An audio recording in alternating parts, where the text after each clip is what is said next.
الله وبركاته. إن الحمد لله نحمده ونستعينه ونستغفره ونعوذ بالله من شرور أنفسنا ومن سيئات أعمالنا. من يهده الله فلا مضل له ومن يضلل فلا هادي له. وأشهد أن لا إله إلا الله وحده لا شريك له. وأشهد أن محمدا عبده ورسوله صلى الله عليه وعلى آله وأصحابه والتابعين وتابع التابعين ومن تبعهم بإحسان إلى يوم الدين. يا أيها الذين آمنوا اتقوا الله حق تقاته ولا تموتن إلا وأنتم مسلمون. يا أيها الناس اتقوا ربكم الذي خلقكم من نفس واحدة وخلق منها زوجها وبث منهما رجالا كثيرا ونساء. واتقوا الله الذي تساءلون به والأرحام إن الله كان عليكم رقيبا. يا أيها الذين آمنوا اتقوا الله وقولوا قولا سديدا يصلح لكم أعمالكم ويغفر لكم ذنوبكم ومن يطع الله ورسوله فقد فاز فوزا عظيما.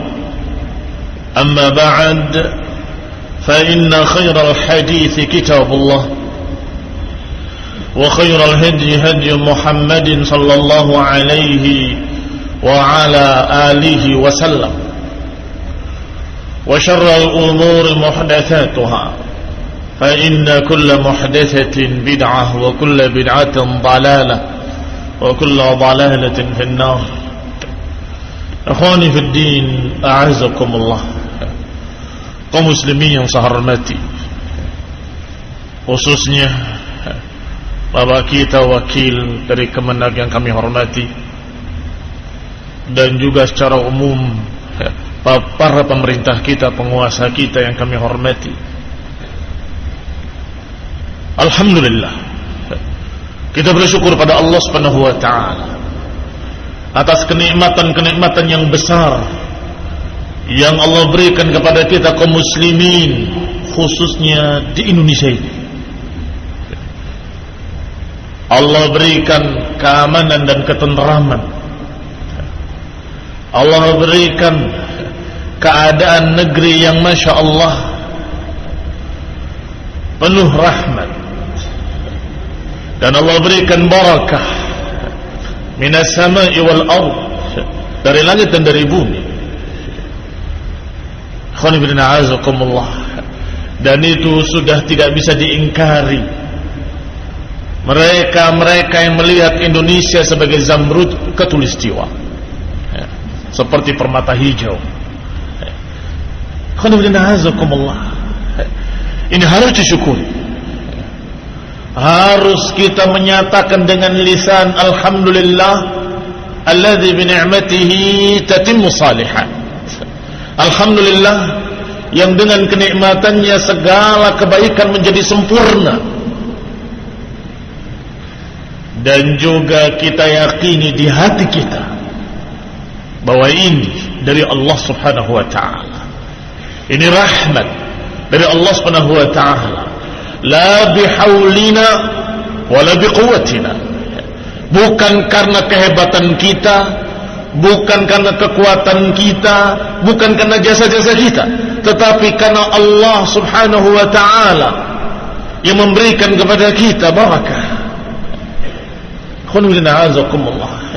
Yang ketiga, adalah kita ucapkan dengan amaliyah kita, dengan perbuatan kita, dengan kita berpegang pada agamanya, pada Quran dan sunnah Nabi-Nya sallallahu alaihi wa ala alihi wasallam.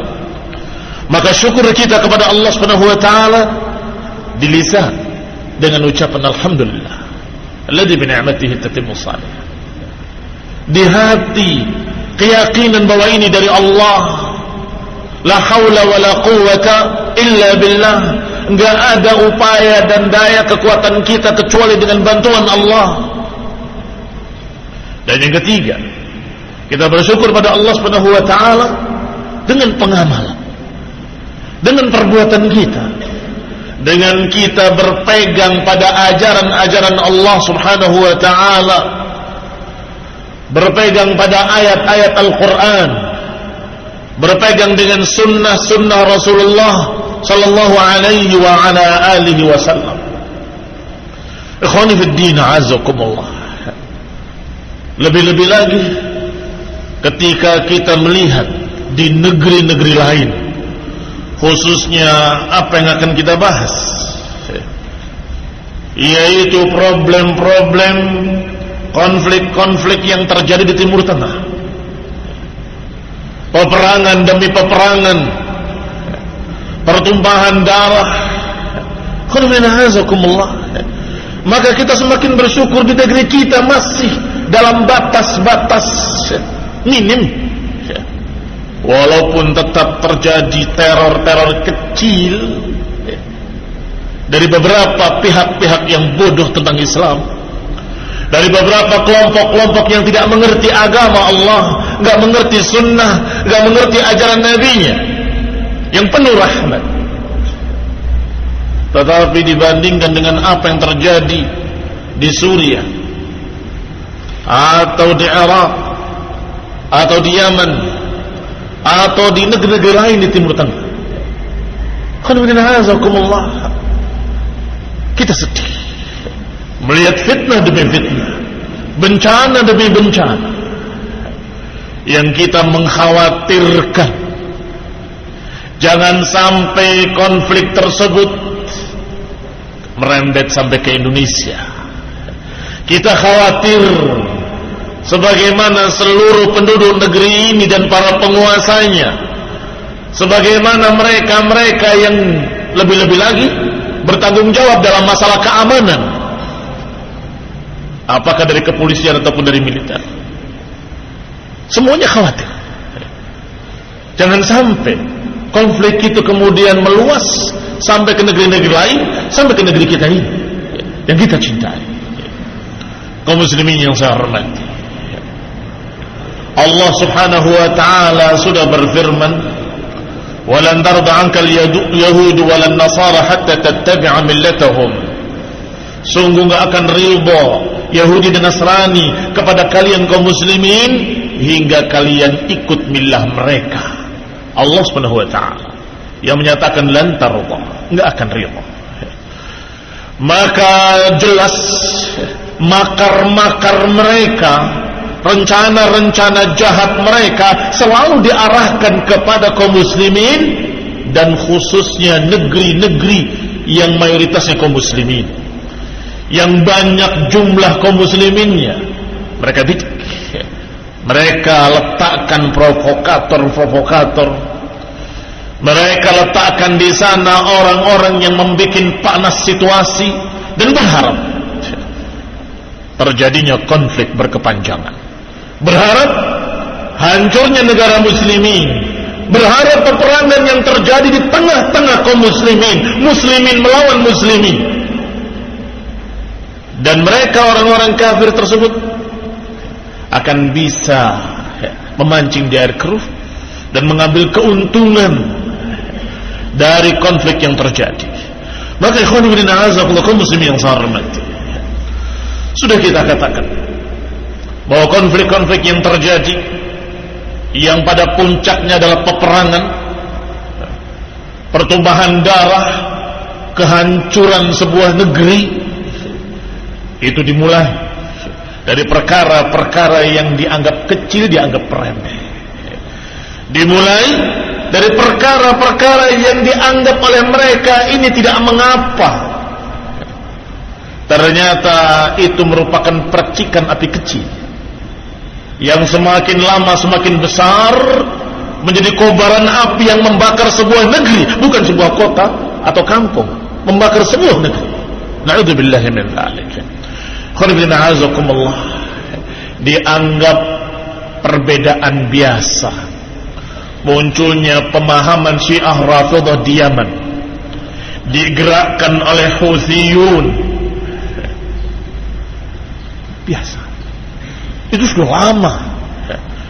Mencaci maki sahabat yang mulia Abu Bakar wa Umar, dianggap itu kan pendapat mereka. Mencaci maki Aisyah radhiyallahu taala anha, enggak apa-apa, itu pendapat mereka. Sampai kemudian menyampaikan satu pemikiran wilayatul faqih. Wilayatul faqih. Wilayah adalah kepemimpinan, faqih adalah orang yang dianggap alim, bahwa kekuasaan dan kepemimpinan itu haknya al-faqih. Siapa al-faqih? Tokoh-tokoh Syiah tersebut, tokoh-tokoh alim ulamanya, mereka lah yang berhak untuk memimpin. Mulai dimasukkan pemikiran-pemikiran seperti itu, yang terjadi adalah pemberontakan dari satu wilayah ke wilayah yang lain, wilayah kecil. Satu wilayah dikuasai, wilayah kedua dikuasai, wilayah ketiga, terus pertumpahan darah. Ternyata ujung-ujungnya pemberontakan besar, peperangan dan pertumpahan darah. Bahkan sampai presidennya meminta bantuan kepada penguasa-penguasa muslim yang lain, meminta bantuan pada Saudi, Kuwait, Qatar dan lain-lainnya, karena sudah terlalu besar dan tidak mampu. Lihat apa yang terjadi. Yang terjadi adalah peperangan, pertumpahan darah, dan sekian banyak korban. Bukan hanya harta dan nyawa, sekian banyak anak-anak kecil terlantar bahkan terbunuh. Sekian banyak para wanita yang terlantar dan terbunuh. Kaum muslimin yang saya hormati, lain lagi di Suriah. Kali ini penguasanya yang dimasuki dengan pemikiran Syiah, kemudian mulai menindas rakyatnya dan menekan, bahkan sampai dengan diktator membunuh dan memerangi rakyatnya. Maka mereka yang tidak sabar, bahwa terjadilah konflik berikutnya. Belum lagi konflik-konflik politik yang terjadi di tempat-tempat lain, apakah di Mesir misalnya, ataupun di negeri yang lain. Di Saudi terjadi ledakan-ledakan bom. Sudah pernah terjadi di Khabar, sudah pernah terjadi kemudian di Ihsa, terjadi pula di perbatasan Saudi dengan Yaman, peledakan-peledakan tersebut.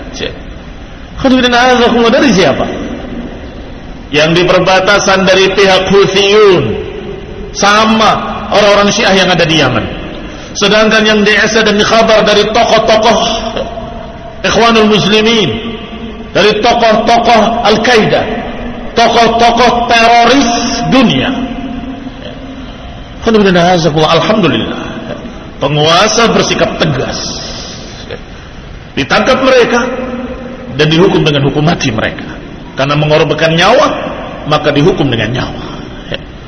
Kaum muslimin yang saya hormati, apa problem yang terjadi di Mesir dengan demonstrasi besar-besaran? Kurang lebih urusan politik, urusan perebutan kekuasaan, urusan yang biasanya mereka katakan sebagai perjuangan mendirikan daulah Islamiyah. Kalau penguasanya muslim, bersyukurlah kalian, wahai rakyat Mesir maupun wahai rakyat Indonesia. Penguasa kalian muslim, bersyukurlah pada Allah Subhanahu wa taala. Kenapa? Kemudian berpikir ingin meruntuhkan apa yang sudah terbentuk untuk membuat bangunan yang belum tentu kalian bisa bangun. Apakah kalau kalian meruntuhkan apa yang sudah terbentuk dengan baik, kemudian kalian bangun, kalian bisa akan membangun lebih baik? Belum tentu. Dan apakah penguasa yang kalian jadikan penguasa yang maksum, yang tidak punya kesalahan, yang tidak punya kekeliruan? Tidak mungkin. Ujung-ujungnya yang kalian angkat juga manusia, dan manusia tetap memiliki kekurangan, kesalahan, kekeliruan. Rasulullah sallallahu alaihi wa ala alihi wasallam tidak menyatakan pada kalian gantilah penguasa yang zalim dengan penguasa yang saleh. Tidak menyatakan gantilah penguasa yang korupsi, kolusi dan nepotisme, ganti dengan penguasa yang jujur. Bukan itu perintahnya. Tapi perintah Rasulullah SAW adalah isbiru hatta talaqawni 'alal haud. Sabarlah kalian sampai kalian bertemu aku di telaga haud. Sabarlah kalian sampai kalian bertemu ke aku di dalam jannah, di telaga haud. Sampai-sampai Rasulullah sallallahu alaihi wa ala alihi wasallam menyatakan akan munculnya penguasa-penguasa yang qulubuhum qulubus syayatin ala juthmanil ins, yang hati-hati mereka seperti hati-hati setan di tubuh-tubuh manusia. Kata para sahabat, ya Rasulullah, afala nunabiduhum bisayf? Ya Rasulullah, tidak akan kita lawan mereka dengan pedang-pedang kami? Kata Nabi, jangan. Kata beliau alaihi salatu wassalam, tasma' wa tuti' wa in daraba dhahrak wa in akhadha malak. Sabarlah, hendaklah kalian tetap taat, tetap tunduk, jangan melawan. Walaupun dirampas hartamu dan dipukul punggungmu. Kaum muslimin yang saya hormati, disuruh untuk sabar. Engkau ditangkap, engkau dipukul punggungmu, dirampas hartamu, itu fitnah yang sifatnya pribadi. Tapi kalau engkau mengerahkan manusia, memprovokasi muslimin untuk melawan penguasa, ammatil balwa, fitnahnya semakin besar. Ammatil fitnah, fitnahnya semakin luas. Jangan berpikir pribadimu, tapi berpikir umat Islam. Berpikirlah secara global. Jangan berpikir kurang ajar, saya ditangkap, saya harus melawan supaya kamu selamat, supaya kamu keluar dari penjara, supaya kamu begini, supaya kamu begitu, dengan mengorbankan sekian muslimin. Ini barakallahu fikum adalah da'i-da'i yang berkhianat pada umat. Ini adalah da'i-da'i yang mementingkan dirinya sendiri. Berbeda dengan mereka para ulama ketika mereka ditangkap oleh penguasa Mu'tazilah, penguasa sesat. Ketika dicambuk dan disiksa, datang kaum muslimin, datang Al-Marwazi, wahai imam, kenapa kita tidak melawan? Kenapa kita tidak lawan saja? Kalau engkau perintahkan kami melawan, niscaya kaum muslimin akan melawan. La, jangan, kata Imam Ahmad. Dima'ul muslimin, dima'ul muslimin, darah kaum muslimin, darah kaum muslimin. Lihat ikhwan ibn a'azakumullah, yang dipikirkan oleh seorang imam ahlus sunnah adalah darah kaum muslimin, darah kaum muslimin, darah kaum muslimin. Darah pribadinya tertumpah, tersiksa di penjara, dicambuk, tetapi yang beliau pikirkan darah kaum muslimin, darah kaum muslimin. Berbeda dengan tokoh-tokoh Khawarij hari ini, berbeda dengan tokoh-tokoh Hizbiyin hari ini, tokoh-tokoh aliran sesat yang ketika ditangkap sebagai teroris membisikkan pada teman-temannya, kalian harus melawan, keluarkan aku. Tidak berpikir umat, tapi berpikir dirinya pribadi. Kaum muslimin yang saya hormati, maka dikatakan oleh Rasulullah sallallahu alaihi wasallam dengan sekian banyak nasihat, dan ini nasihat untuk seluruh kaum muslimin di seluruh dunia, apakah di Timur Tengah ataupun di Asia Tengah ataupun di Asia Timur, di seluruh dunia. Kata Nabi alaihi salatu wassalam, man ra'a min amirihi syai'an yakrahu falyasbir. Hadis akhrajahu al-Bukhari wa Muslim. Hadis yang dikeluarkan oleh Imam Bukhari dan Muslim di sahihaihima. Kalimatnya man ra'a min amirihi syai'an yakrahu. Siapa yang melihat dari penguasanya sesuatu yang dia tidak sukai, maka hendaklah sabar. Falyasbir, kata Nabi.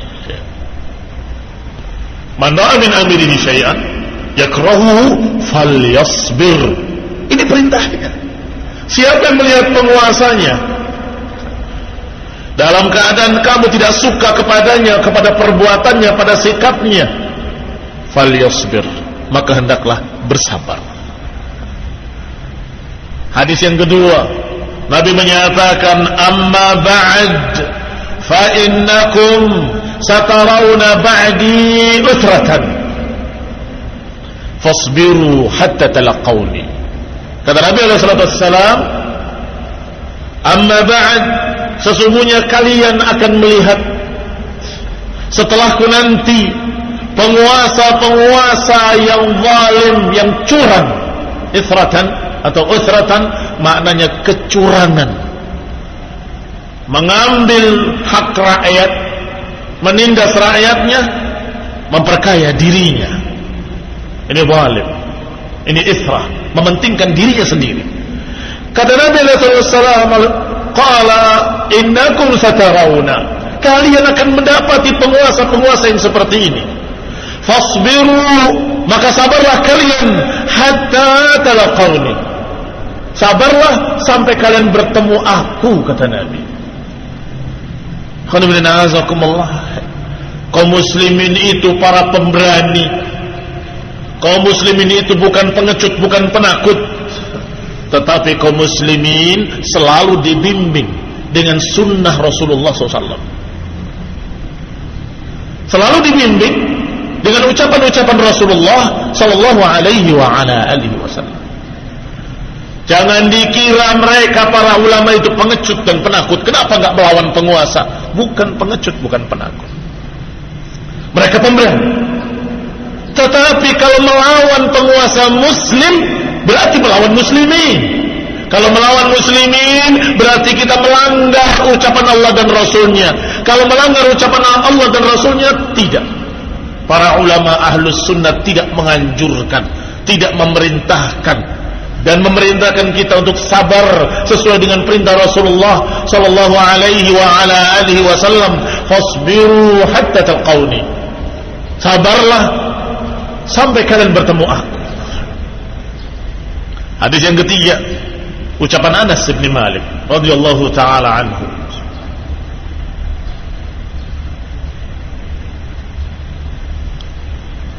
Qala nahana kubara'una min ashabi Rasulillah sallallahu alaihi wasallam.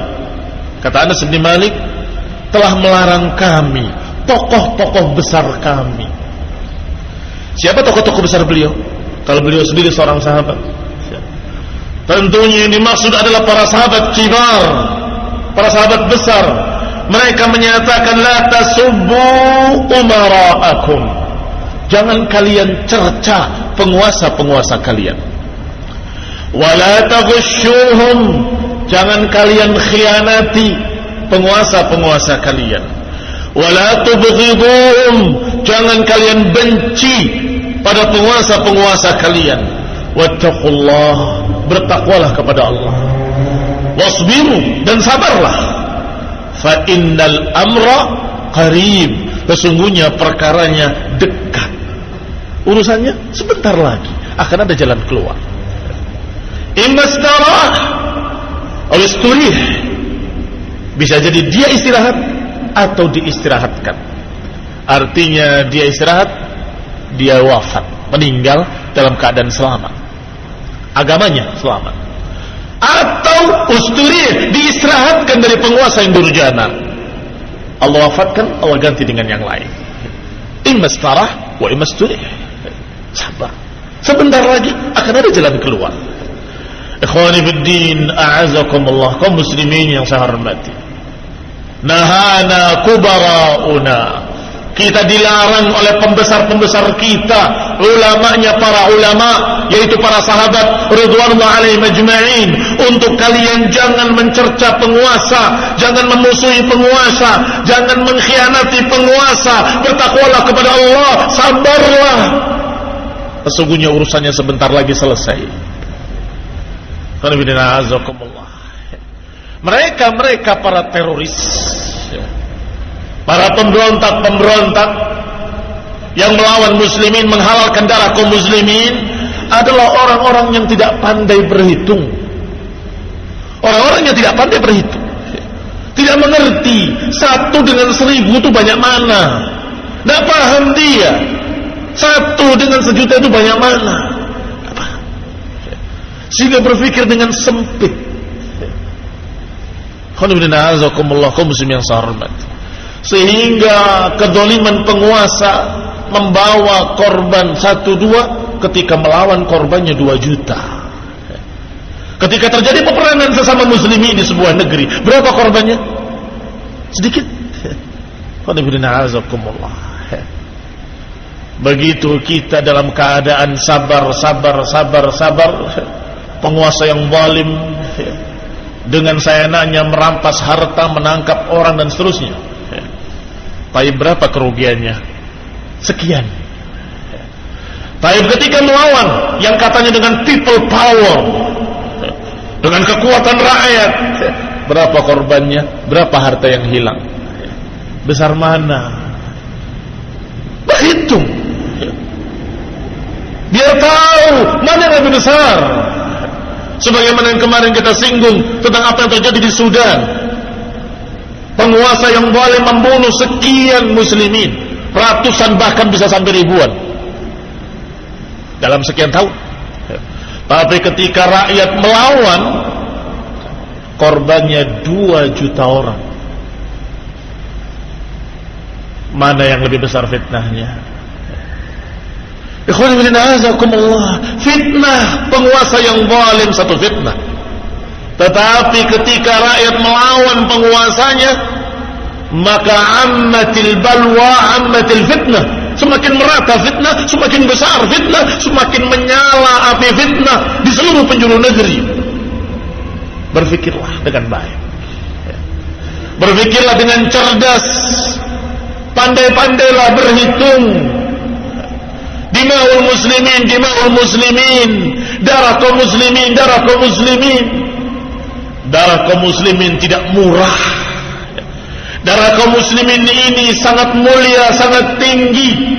Nabi sallallahu alaihi wasallam dalam khutbah terakhir, khutbatul wada', berpesan.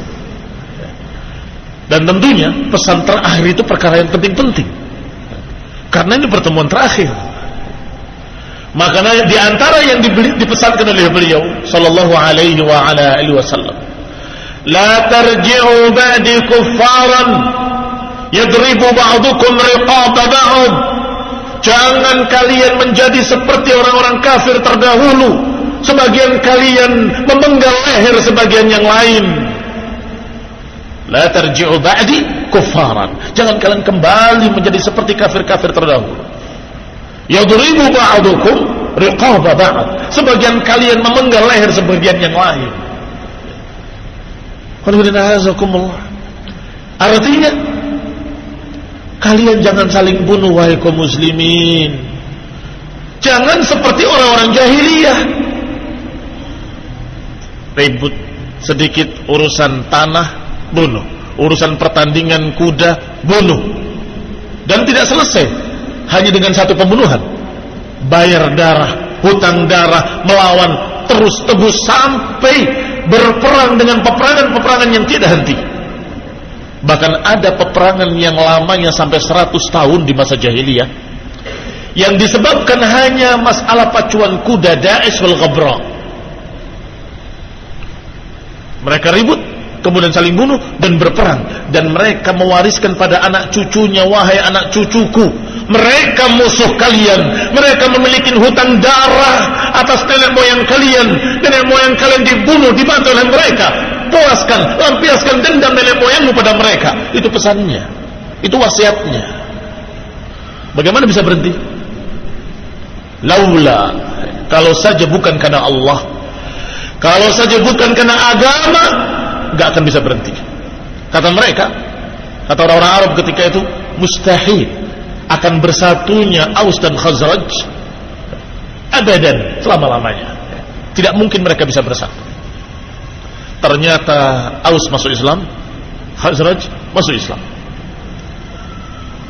dan menjadi bersaudara, berpeluk-pelukan.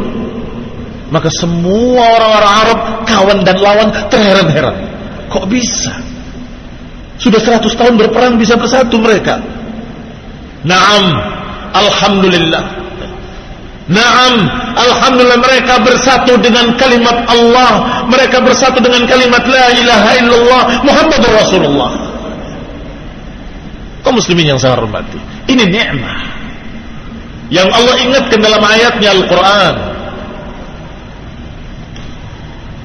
Wadhkuru ni'matallah alaikum idh kuntum a'da'an fa'allafa baina qulubikum fa'asbahtum bini'matihi ikhwana. Kata Allah, ingatlah nikmat Allah atas kalian yang kalian dulunya bermusuh-musuhan, tetapi fasbahtum bini'matihi ikhwana, ternyata kalian dengan kenikmatan dari Allah menjadi bersaudara. Udhkuru, ingat nikmat itu, ingat nikmat Allah atas kalian yang kalian tadinya bermusuh-musuhan, bertikai, berperang, tetapi dengan agama Allah, dengan Islam, kalian menjadi bersaudara. Wa kuntum ala syafa hufratin minan nari fa anqadakum minha. Dan kalian yang tadinya di pinggir jurang neraka, Allah selamatkan kalian. Uzkuru, ingatlah itu. Kaum muslimin yang saya hormati, maknanya diingat adalah disyukuri kenikmatan ukhuwah, kenikmatan persaudaraan, kenikmatan persatuan. Ini karena Allah Subhanahu wa taala, dari Allah yang harus disyukuri. Dan kenikmatan itu kaitannya dengan agama Allah, kaitannya dengan syariat Allah, kaitannya dengan apa yang diajarkan oleh Allah dan Rasulnya. Maka peganglah kuat-kuat agama kalian, kalian akan terus mendapatkan nikmat ukhuwah. Teruslah kalian berpegang dengan Quran dan Sunnah, kalian akan terbimbing untuk bersaudara, bersatu padu. Tetapi sebaliknya, kalau keluar dari agama, keluar dari Sunnah Rasulullah SAW, keluar dari ayat-ayat Al-Quran, keluar dari dalil-dalil, keluar dari jalan Rasulullah, terancam. Apa ancamannya? Terancam akan tercabut kembali ukhuwah itu. Terancam akan tercabut kembali nikmat itu. Kaum muslimin yang saya hormati, nikmat itu kata Allah, la in syakartum la azidannakum wa la in kafartum inna 'adzabi lasyadid. Yang namanya kenikmatan itu kalau kalian syukuri, kata Allah, akan aku tambah. Tetapi kalau kalian ingkari, inna 'adzabi lasyadid, sesungguhnya azabku sangat berat, kata Allah Subhanahu wa ta'ala. Ikhwan ibn a'azakumullah, dan cukup berat, cukup besar kalau azab itu berbentuk dicabutnya kembali kenikmatan. Itu sudah cukup dahsyat. La in syakartum, kalau kalian syukur akan ditambah kenikmatan itu.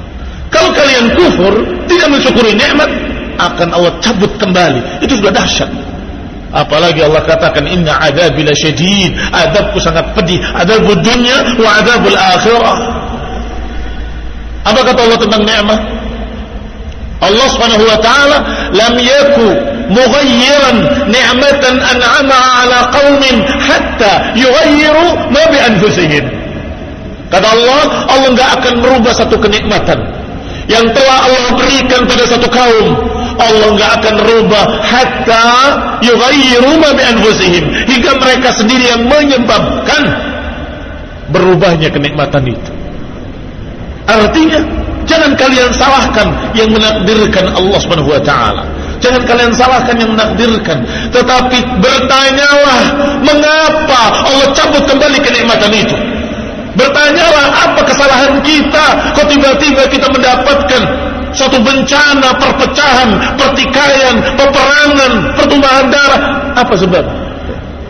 Allah lam yaku mughayyiran ni'matan an'amaha 'ala qaumin hatta, Allah tidak akan merubah kenikmatan itu tadi sampai mereka sendiri yang menyebabkan dirubahnya kenikmatan itu. Maka kaum muslimin yang saya hormati, jangan berpikir itu karena mereka Arab. Wah, jangan Islam Arab. Islam Arab itu Islam konflik. Bukan urusan turunan Arab atau bukan Arab. Konflik bisa terjadi di mana saja. Tetapi penyebab konflik itu apa? Dan penyebab kenikmatan ukhuwah dan persaudaraan itu apa? Sudah dijawab dalam sekian banyak ayat. Di antaranya ayat Allah Subhanahu wa taala yang menyatakan, wa anna hadha sirati mustaqiman fattabi'uhu wa la tattabi'us subula fatafarraqu bikum an sabilihi dzalikum wassakum bihi la'allakum tattaqun. Kata Allah, inilah jalanku yang lurus. Inilah ayat ini, Al-Quran ini, ajaran ini sirati mustaqimah. Ini jalanku yang lurus. Maka ikutilah dia. Fattabi'uhu wa la tattabi'us subula fatafarraqa bikum an sabilihi. Jangan ikuti jalan-jalan lain, niscaya kalian akan tercerai-berai dari jalannya. Jangan cari jalan lain, kalian akan terpecah belah dari jalannya. Lihat, sudah disebutkan sebab persatuan, sudah disebutkan pula sebab penyebab perpecahan. Penyebab persatuan, kata Allah, fattabi'uh, ikuti jalan yang lurus. Mana jalan yang lurus? Kita tidak rebutan jalan yang lurus. Oh saya, oh kami, jangan. Jangan rebutan kamilah yang benar, kamilah yang benar. Enggak. Yang benar Al-Quran, yang pasti benar, dan As-Sunnah yang pasti benar, ucapan Rasulullah Sallallahu Alaihi Wasallam. Kalau terbukti sahih, pegang kuat-kuat. Audu alaiha bin nawajiz. Maka ikutilah itu. Kata Allah, fattabi'u, ikutilah dia. Wala tattabi'us subula, dan jangan ikuti ajaran-ajaran lain, ajaran-ajaran baru, ajaran-ajaran sesat. Saya tanya pada antum sekalian, dalam sejarah Islam pertama kali pertikaian terjadi kapan dan apa penyebabnya? Di zaman Rasulullah SAW masih aman tentram, di zaman Abu Bakar masih aman tentram, di zaman Umar masih aman tentram, sampai Umar terbunuh oleh seorang Majusi. Dan ternyata di antara kaum muslimin ada yang gembira dan menulis buku. Riwayat Bakri Babni Umar. Dulu judulnya sejarah terbongkarnya perut Umar, terobeknya perut Umar. Sang jurjana, sang pengkhianat. Siapa itu? Syiah Rafidhah. Punya buku tentang Umar bin Khattab, kasus robeknya perut Umar katanya. Setelah itu muncul berduyun-duyun para demonstran dari Mesir, dari Kufah, berdatangan ke Madinah, menuntut Utsman bin Affan untuk mundur. Ghawwaiyun, orang-orang bodoh, juhal. Thartharun, para pengacau-pengacau. tokoh-tokoh sahabat tidak ada yang ikut bersama mereka. Generasi pertama yang masih tersisa, semuanya menjadi benteng hidup yang membentengi Utsman bin Affan radhiyallahu taala anhu.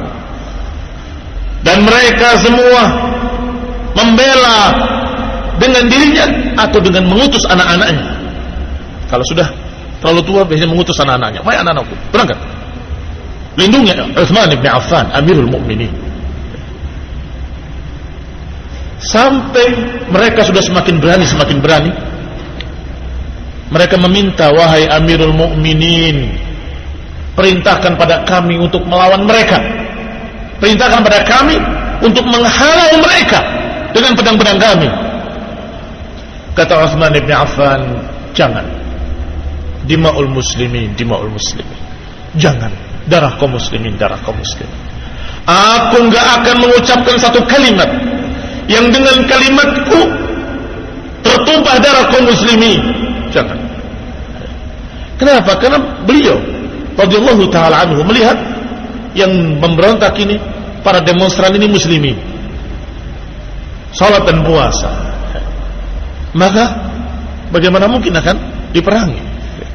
Maka beliau tidak mengucapkan satu kalimat pun yang memerintahkan untuk melawan mereka, sampai kemudian beliau terbunuh, terluka, dan tetesan darah pertamanya terjatuh pada ayat Allah Subhanahu wa taala yang menjamin akan membalas beliau, membalas untuk beliau. Fasayakfikahumullah, kata Allah, fasayakfikahumullah, Allah akan mencukupi kamu dari mereka. Berarti pertumpahan darah yang terjadi pertama kali dalam sejarah Islam adalah ketika mereka, para kelompok pemberontak, kelompok Khawarij dan kelompok Syiah Rafidhah mulai memerangi muslimin. As-Sabaiyah, Abdullah bin Saba, yang kemudian dia mengangkat tinggi-tinggi Ahlul Bait katanya, kemudian mencaci maki seluruh sahabat yang lain. Khawarij yang berpemahaman bahwa penguasa yang zalim, penguasa yang jahat harus diturunkan dan harus diganti. Kalau tidak mau dibunuh, halal darahnya. Ini pemahaman baru. Ini ajaran baru yang tidak pernah dikenal oleh salaf, nggak dikenal oleh muhajirin, nggak dikenal oleh para sahabat, tidak dikenal oleh ansar, nggak dikenal. Di zaman Abu Bakar, zaman Umar nggak dikenal. Kaum muslimin yang saya hormati, apa yang dikenal oleh mereka, para sahabat? Ini yang kita baca tadi.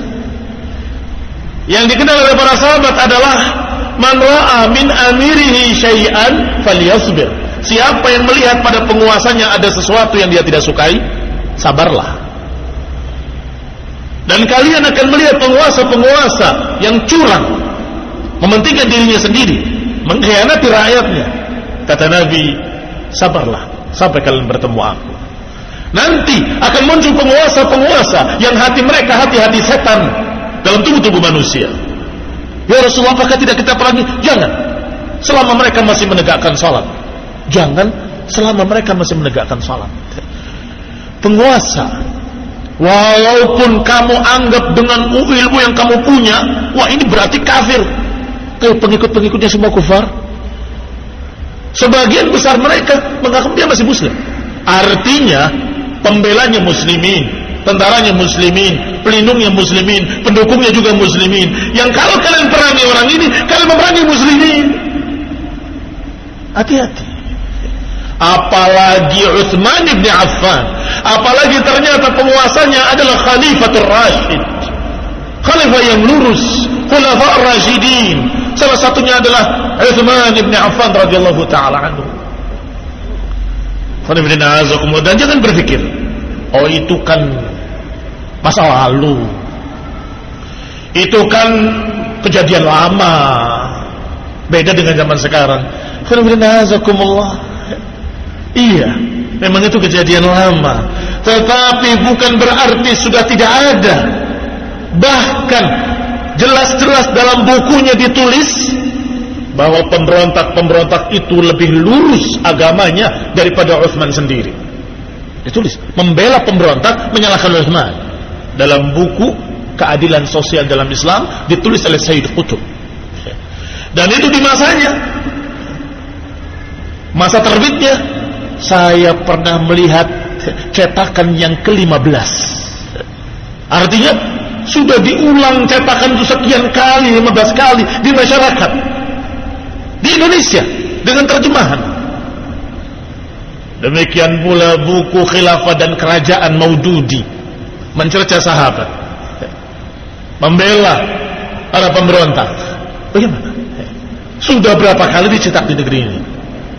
Dan buku-buku yang seperti itu dari Ikhwanul Muslimin banyak beredar, khususnya di masa-masa tahun 80-an atau kurang dari itu atau sekitar itu. Kalau saya masuk ke toko buku, merem, saya ambil sembarang, mesti dapatnya buku Ikhwanul Muslimin. Iya, saking banyaknya buku itu. Kaum muslimin yang saya hormati, artinya ajaran Khawarij tadi terus diajarkan, ajaran Khawarij tadi terus dikembangkan atau terus disebarkan di masyarakat, khususnya anak-anak muda. Disebarkan waktu itu di kalangan anak-anak SMA dan di kampus-kampus. Dan saya waktu itu masih SMA. Buku-buku yang saya beli hampir semuanya buku-buku Ikhwanul Muslimin, Sayyid Qutb, Maududi, Qardawi, dan semuanya. Alhamdulillah, saya diselamatkan oleh Allah Subhanahu wa taala dengan kitab-kitab para ulama yang membantah mereka. Hakikatul dakwah Ikhwanul Muslimin, hakikat dakwah kaum Ikhwanul Muslimin kayak apa? Dibongkar kesesatan mereka, bahwa mereka mengajarkan pemikiran Khawarij. Mungkin kalian heran kalau mereka menganggap bahwa masalah salat, masalah puasa, masalah haji itu katanya bukan masalah yang terpenting. Bukan masalah yang terpenting. Iya, mereka katakan demikian dalam bukunya. Siapa? Sayyid Qutb? Bukan Sayyid Qutb. Maududi, yang dikira Masya Allah bukunya bagus, ternyata dia katakan bahwa salat itu latihan, haji itu latihan, puasa itu latihan untuk perjuangan mendirikan sebuah negara Islam.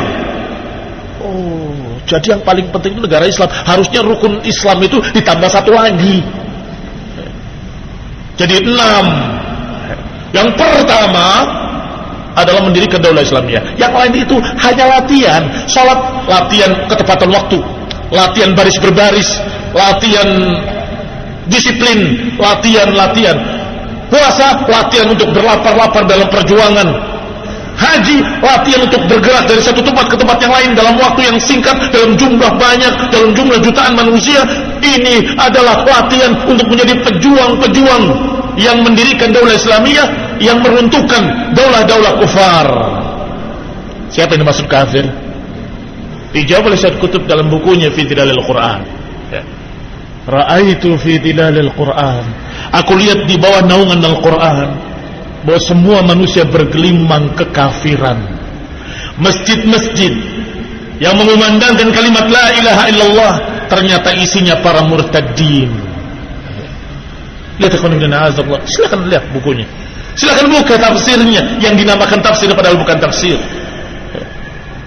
Berarti dianggap semua kufar kecuali kelompok kecil yang sembunyi-sembunyi di rumah-rumah, maksudnya dia dan kelompoknya.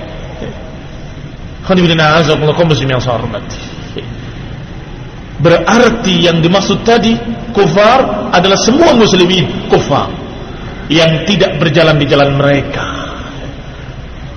Dan kemudian salat, puasa, haji, semua itu hanya latihan untuk perjuangan yang lebih besar, untuk ibadah yang lebih besar. Disebutkan oleh dia ibadah yang a'zam, yang lebih besar, yaitu mendirikan sebuah kekuasaan Islam.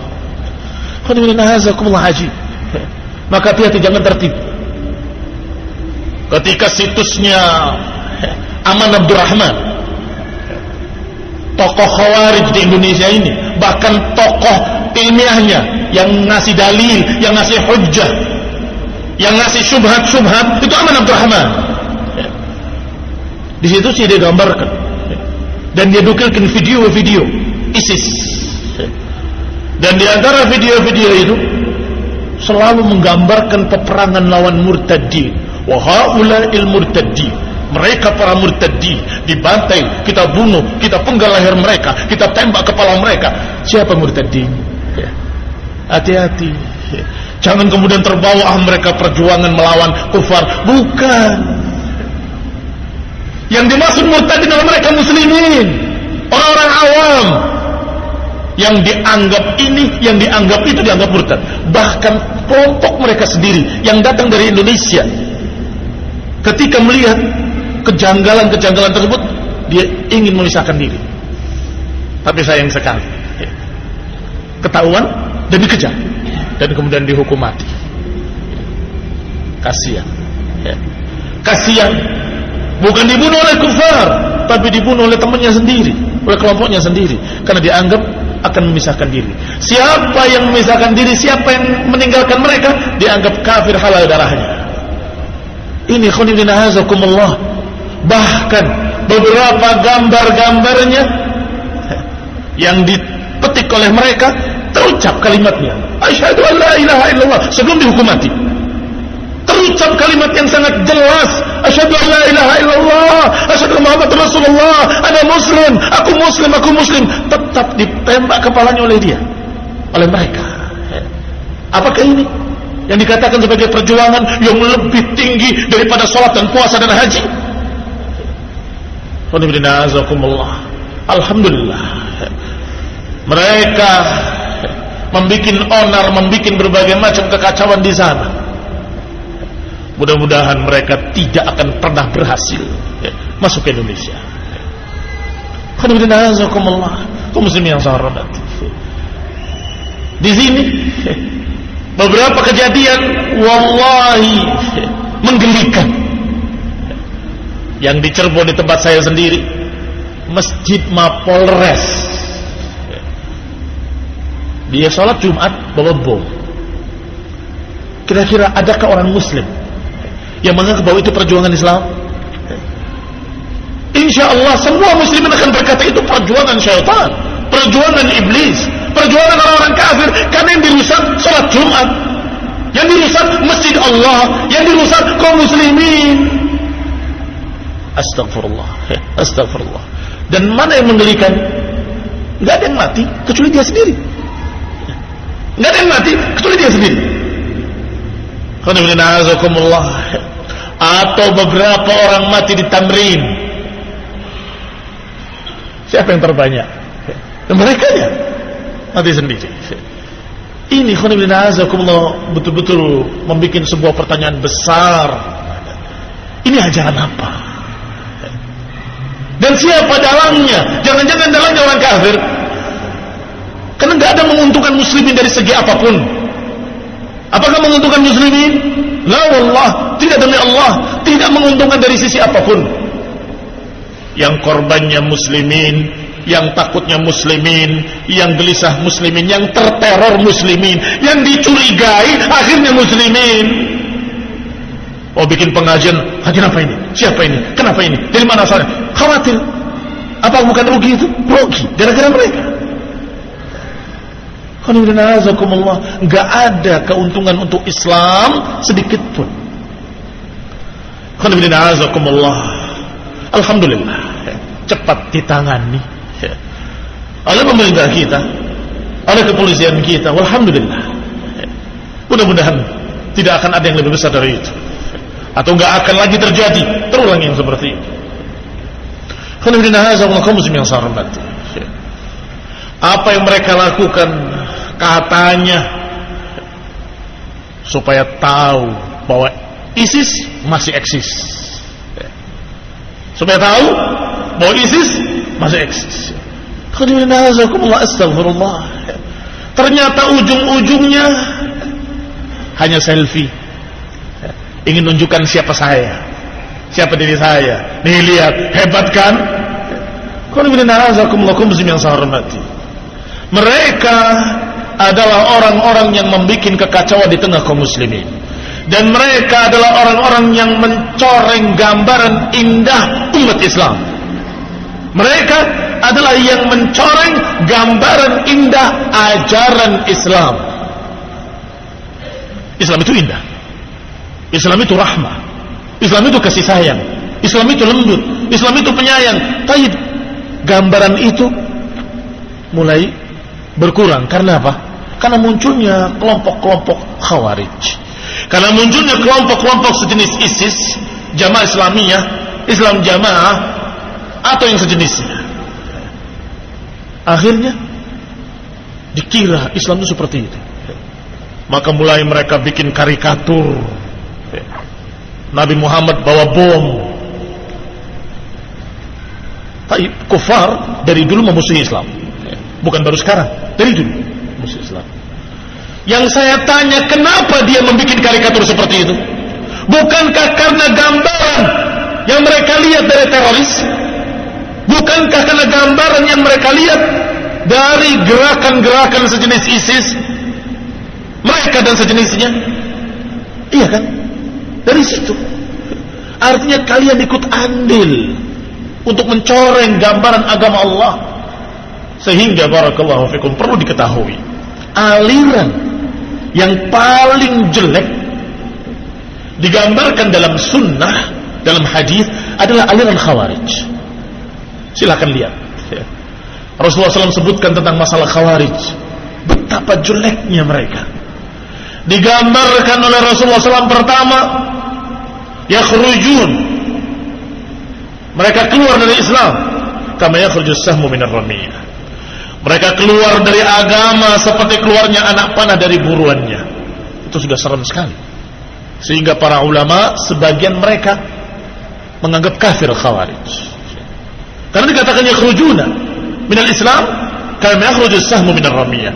Keluar dari agama seperti keluarnya anak panah dari buruannya. Bukan anak panah dari busurnya, bukan. Tapi dari buruannya. Masuk dari satu sisi, keluar dari sisi lain. Tembus. Karena ekstrimnya, karena kerasnya, masuk dalam Islam, kebablasan, keluar dari sisi lain. Itu sudah gambaran yang mengerikan, gambaran kufur. Disebutkan dalam hadis lain oleh Nabi sallallahu alaihi wasallam, khairukum man qataluh. Sebaik-baik kalian adalah yang dibunuh oleh mereka. Dan sejelek-jelek mereka adalah bangkai-bangkai mereka. Syarrul qatla tahta adimis sama. Mereka adalah sejelek-jelek bangkai di bawah naungan langit. Lihat, adakah aliran yang dikatakan sejelek-jelek bangkai di bawah naungan langit selain Khawarij?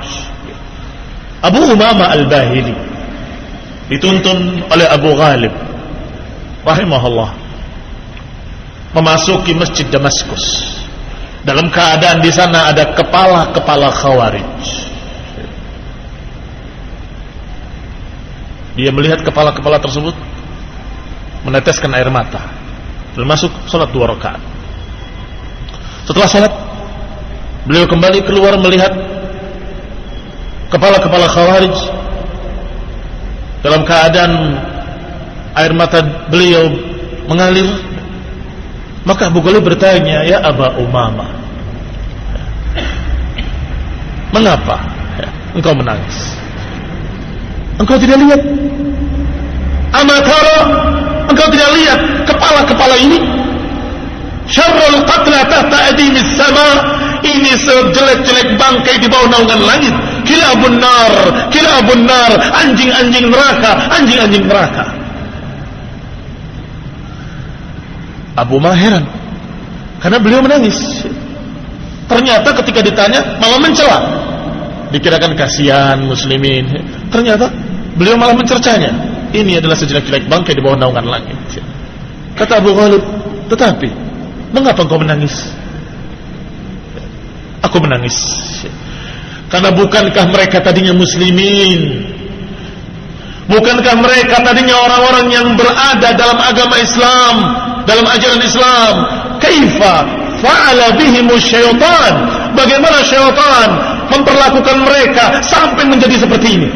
Berarti yang membuat beliau sedih adalah mereka tadinya muslimin kok bisa sesat sampai menjadi syarrul qatla tahta adimis sama, menjadi sesat, menjadi kila benar, anjing-anjing neraka. Ini menunjukkan bahwa aliran Khawarij adalah sejelek-jelek aliran. Disebutkan oleh beberapa ulama bahwa aliran-aliran sesat yang paling sesat, yang paling jelek, dua: Syiah, Rafidhah dengan Khawarij. Dua golongan ini golongan yang paling berbahaya, yang paling jelek. Mengapa demikian? Apa kaitannya? Kaitannya dengan darah. Kaitannya dengan darah. Beberapa kelompok-kelompok sesat yang lain tidak begitu mengarah kepada darah.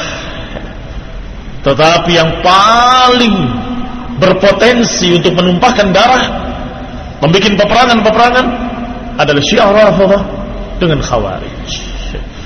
Ikhwani fid din, a'azakumullah. Sudah kita sebutkan tadi darah kaum muslimin. Rasulullah SAW menyatakan la tarji'u ba'di kuffaran yadribu ba'dukum riqaba ba'd. Ternyata di khutbah yang sama Rasulullah sallallahu alaihi wa ala alihi wasallam bersabda, inna dima'akum haramun alaikum ka hurmati yaumikum hadha fi syahrikum hadha fi baladikum hadha ala hal balad Allahumma shahad. Di khutbah yang sama Rasulullah SAW bertanya, tahukah kalian hari apa ini? Mereka menjawab, Allah wa rasuluhu a'lam. Allah dan Rasulnya lebih tahu. Bulan apa ini? Mereka menjawab, Wallahu wa rasuluhu a'lam. Negeri apa ini? Walaupun mereka tahu itu negeri Mekah, tapi mereka khawatir Nabi akan mengganti dengan nama lain. Maka mereka menjawab, Allahu wa rasuluhu a'lam. Allah dan Rasulnya lebih tahu. Maka kata Nabi, bukankah hari ini hari yang haram, hari yang suci? Bukankah bulan ini bulan haram, bulan yang suci? Bukankah negeri ini negeri yang haram, negeri yang suci? Ketahuilah, kata Nabi, sesungguhnya darah kalian haram, suci seperti sucinya hari ini, di bulan ini, di negeri ini. Ala hal balagh, bukankah aku sudah menyampaikan? Ketika mereka menjawab, engkau sudah menyampaikan ya Rasulullah, maka Nabi mengangkat tangannya ke langit dan menurunkannya kepada kaum muslimin. Allahumma shahad, Allahumma shahad, ya Allah saksikanlah, ya Allah saksikanlah. Saksikanlah bahwa Rasulullah SAW sudah menyampaikan. Saksikanlah bahwa Rasulullah SAW sudah mengingatkan bahwa darah kaum muslimin suci seperti sucinya hari Arafah, seperti sucinya bulan Dzulhijjah, seperti sucinya negeri Mekah. Bukankah saya sudah menyampaikan kepada kalian? Ya Allah saksikanlah, ya Allah saksikanlah. Kami ahli sunnah sudah memperingatkan pada kaum muslimin bahwa darah kaum muslimin haram, darah kaum muslimin suci, tidak halal untuk ditumpahkan, seperti sucinya hari Arafah, seperti sucinya bulan Dzulhijjah, seperti sucinya negeri Mekah. Ala hal balagh, bukankah aku sudah menyampaikan? Maka ikhwan fillah a'azakumullah, kaum muslimin yang saya hormati, berarti perkara ini perkara yang sangat penting. Sampai beliau minta persaksian, bukankah aku sudah menyampaikan? Kalau terjadi pertumpahan darah sesama muslimin, jangan salahkan agama Allah, jangan salahkan ajaran Rasulullah, jangan salahkan ajaran ahli sunnah wal jamaah, jangan salahkan ajaran salafiyah. Abadan. Bahwa kita memperingatkan kaum muslimin dari bahaya pertumpahan darah kaum muslimin, memperingatkan umat Islam bahwa terorisme bukan ajaran Islam, memperingatkan umat bahwa yang namanya pembunuhan terhadap muslimin yang tidak halal itu tidak dalam Quran, tidak dalam sunnah, tidak diajarkan. Perbedaan madhab terjadi sejak zaman para ulama, perbedaan furu'iyah terjadi sejak sekian ratus tahun. Apakah mereka menghalalkan darahnya? Tidak. Apakah mereka membolehkan untuk saling membunuh? Tidak. Bahkan hukum-hukum qisas sekalipun, siapa yang membunuh dibunuh, siapa yang berzina dirajam, yang pernah muhsan, pernah menikah, itu pun bukan hak rakyat jelata. Itu pun bukan hak kita, haknya penguasa. Kalau penguasa menerapkan, Allah akan berikan pahala besar. Kalau mereka tidak menerapkan, mereka bertanggung jawab di hadapan Allah Subhanahu wa ta'ala. Wa ma 'alaina illa al-balagh. Tidak atas kita para da'i ahli sunnah kecuali menyampaikan, mengingatkan, menasihati.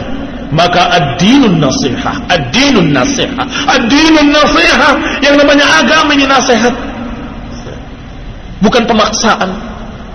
Yang namanya agama nasihat. La ikraha fid din. Tidak ada paksaan dalam agama. Kaum muslim yang saya hormati, sahabat yang mulia Abdullah bin Umar ketika menyembelih seekor kambing, bilang pada budaknya, kalau kamu sudah selesai, yang pertama kali kamu beri tetangga kita Yahudi. Ada yang bertanya, Yahudi? Apakah Yahudi? Kamu kasih dia? Iya. Karena Rasulullah SAW berkata, tetanggamu, tetanggamu, tetanggamu. Sampai aku khawatir kalau tetangga itu akan mewarisi. Karena Jibril selalu mengingatkan Nabi, pentingkan tetangga, pentingkan tetangga.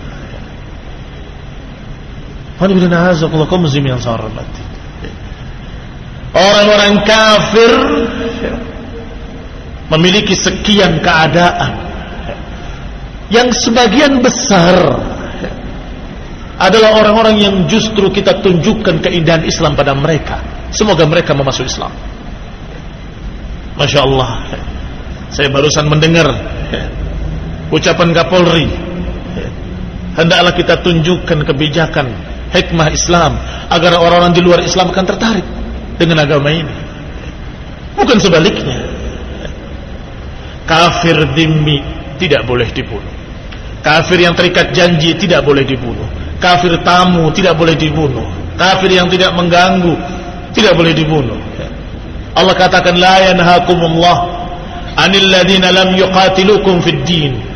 Allah tidak melarang kalian terhadap orang-orang kafir yang tidak memerangi kalian dan tidak mengusir kalian dari negeri kalian.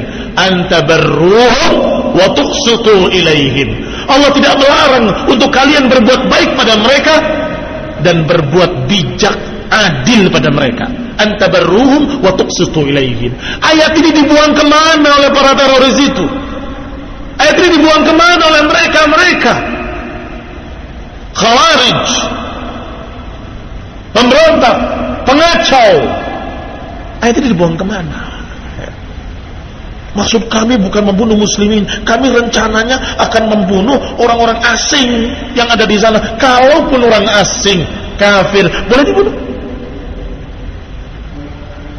Kalau kafir dhimmi, kafir muahad, hadisnya sangat jelas, Nabi menyatakan, man qatala muahidan lam yarih raihatal jannah. Siapa yang membunuh orang kafir yang terikat janji, maka enggak akan mencium bau surga. Demikian pula dhimmi, man qatala dhimmiyan lam yarih raihatal jannah. Siapa yang membunuh kafir dhimmi, maka enggak akan mencium bau surga. Sedangkan kafir sebagai tamu, Rasulullah SAW didatangi oleh utusan Musailamah al-Kadzdzab. Musailamah, nabi palsu, jelas kafirnya. Datang dua orang menyatakan, aku utusan Rasulullah Musailamah al-Kadzdzab. Tentunya enggak mengatakan al-Kadzdzab. Kami adalah utusan Musailamah Rasulullah kepada engkau Rasulullah. Kita bagi wilayah, wilayah ini wilayah kamu, wilayah ini wilayah kami dan Rasul kami. Enggak kurang ajar itu, sangat kurang ajar. Apakah Nabi tidak marah? Marah. Rasulullah SAW marah dan menyatakan pada dua orang tadi, wallah lau kuntu qatilan wafdan laqataltukuma. Wallahi, kalau aku boleh membunuh tamu, akan aku bunuh kamu berdua. Kalau boleh bunuh tamu, akan aku bunuh kamu berdua. Apa maknanya? Maknanya Allah tidak mengizinkan untuk membunuh tamu. Allah tidak mengizinkan untuk membunuh utusan-utusan. Allah tidak mengizinkan untuk membunuh orang-orang kafir sebagai utusan atau sebagai tamu.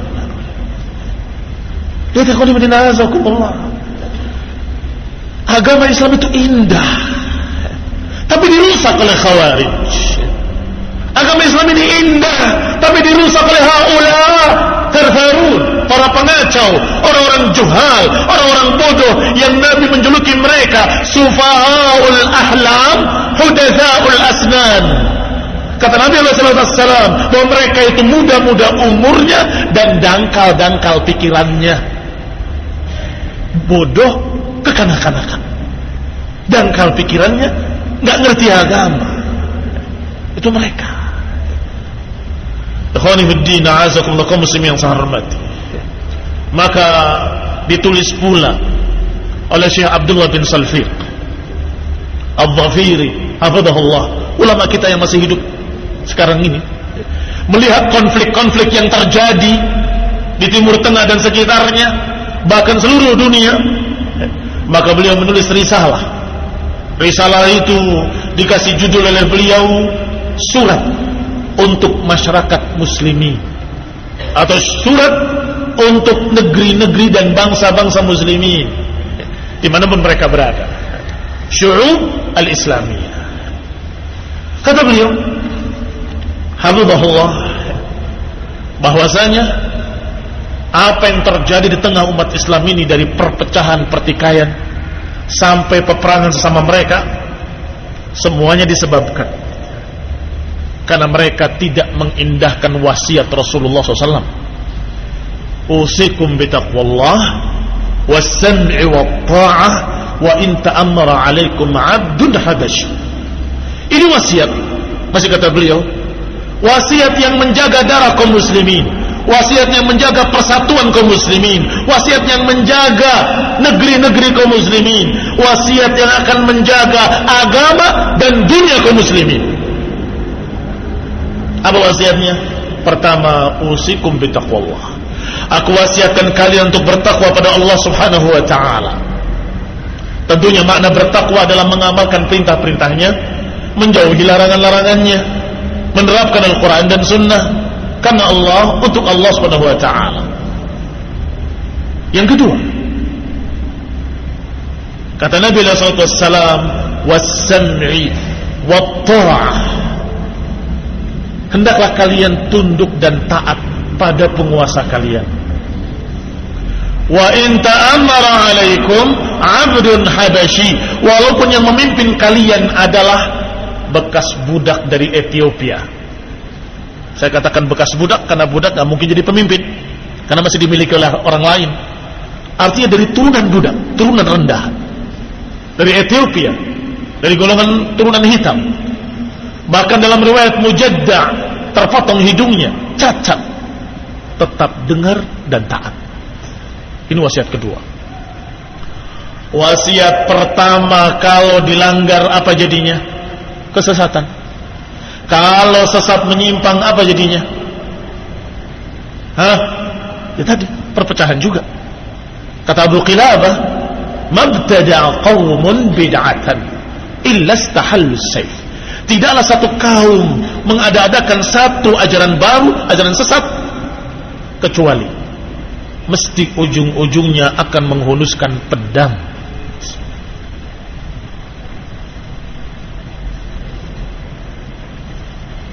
Tapi sebelum sesat, kalau tidak takwanya dengan kemaksiatan-kemaksiatan, bagaimana? Kata Syekh Salfiq Abdullah bin Salfiq Al-Dhafiri, hafizahullah, kata beliau, dosa-dosa itu pula yang membawa bencana pada umat. Baca ayat Allah Subhanahu wa ta'ala,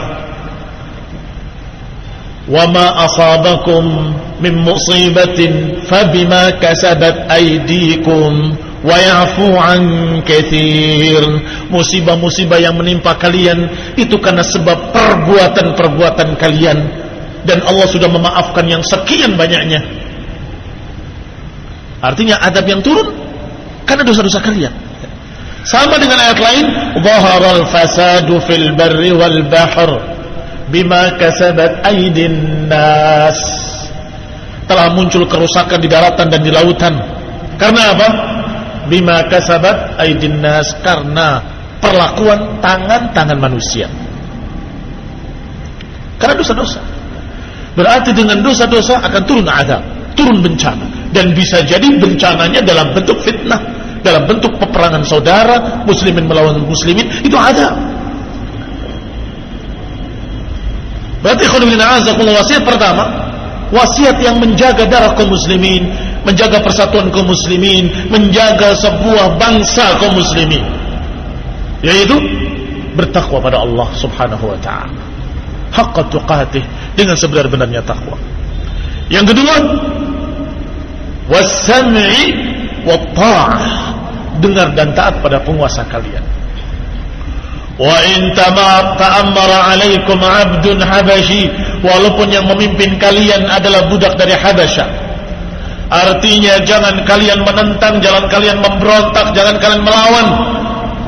Walaupun penguasa kalian cacat, terpotong hidungnya, dituntun buta matanya, walaupun pemimpin kalian dalam keadaan terpotong tangannya, ka'anna ra'sahu zabibah, kata Nabi, mukanya, kepalanya seperti kismis, anggur yang kering, hitam berkerut-kerut, tetap tasma' wa tuti', dengar dan taat pada penguasa kalian. Fa innahu man ya'ish minkum fasayara ikhtilafan katsira fa 'alaikum bisunnati. Dan kata Nabi, nanti kalian akan melihat perselisihan yang banyak, pertikaian yang banyak, maka atas kalian untuk berpegang dengan sunnahku, dengan ajaranku sallallahu alaihi wa ala alihi wasallam. Ini barakallahu fikum adalah penyebab terjadinya ketentraman, persatuan, kalau wasiat ini kita pegang kuat-kuat. A'addu 'alaiha bin nawajid, gigitlah dengan geraham kalian. Bertakwa pada Allah, taat pada penguasa, dan kemudian pegang sunnah. Wa iyyakum muhdatsatil umur, dan hati-hati kalian dari ajaran-ajaran baru, ajaran-ajaran sesat. Hati-hati dari ajaran-ajaran dan aliran-aliran baru, aliran-aliran sesat. Nasallallahu alaihi. Dengan 4 wasiat ini, insyaallah satu bangsa akan terjaga dan akan diberi oleh Allah barakah minas sama'i wal ard, dari langit dan dari bumi. Kita lanjutkan insyaallah setelah istirahat sejenak, beberapa menit, 10 menit atau seperempat jam, dan kita lanjutkan insyaallah pada sesi yang berikutnya. Barakallahu fikum.